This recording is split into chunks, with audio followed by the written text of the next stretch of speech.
On a cold, rainy night in Tokyo, Japanese schoolgirls line the streets, shivering in short skirts, passing out flyers for JK cafes. JK, short for Joshi Kosei, high school girl. Konnichiwa. One JK cafe allows our cameras inside. We find it full of adult men paying for the company of schoolgirls as young as 16. What kind of customers usually come in here? Most are in their 30s, 40s, and 50s, says 18-year-old Honoka. She says they talk about school, work, and life. The karaoke machine full of J-pop, a teenage favorite. These girls, all dressed in their actual high school uniforms, earn about $8 an hour to socialize and serve food and drink to men, often more than twice their age. Sometimes customers bring expensive gifts. Sometimes they want more than small talk. Has a customer ever asked you out on a date? Yes, all the time. But we have a no dating rule here, says 16-year-old Eddie, a Russian born and raised in Japan. The cafe's owner, Hideki Yamanaka, says if girls are caught dating customers, he calls their parents. He says everything happening here is legal. All 80 schoolgirls on staff must have a signed permission slip. People often tell me I'm running a strange business, he says, but we have nothing to hide.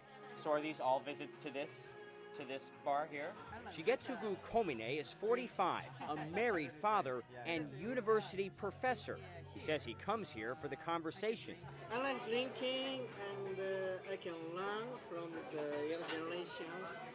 I really enjoy it. 35-year-old Johnny Michio says chatting with young girls gives him energy, but says he's never asked one out. I come here once a week, he says. There may be criticism, but I come because it's fun. We found other JK businesses selling a different kind of fun. This hallway lined with massage parlors, even a shop selling schoolgirl uniforms and supposedly used underwear. So this is the menu for services, and you can pay for a 30-minute massage, or you can pay for an hour walk where you leave with a girl. They're called walking dates. A UN human rights envoy in October called the practice worrying. Last year, a U.S. State Department report on human trafficking called walking dates a common front for prostitution. Once you're out of the shop, even by a step, you can do whatever you want, says this victim's advocate who asked us not to show her face. The Lighthouse Center for Human Trafficking Victims is one of the few resources available for JK girls in trouble. Executive Director Shihoko Fujiwara says Japan's shame-based culture, blaming the victim, prevents many from seeking help. Always society accusing the children who enter that kind of business. Our final stop, an adult video store.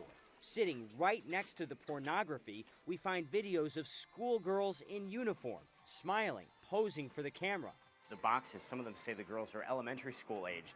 The store operates openly in one of Tokyo's busiest neighborhoods.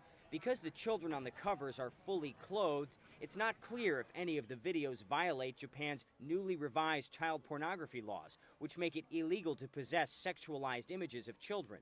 Beneath the bright lights, a dark reality, a culture some say exploits the innocence of young girls. Will Ripley, CNN, Tokyo.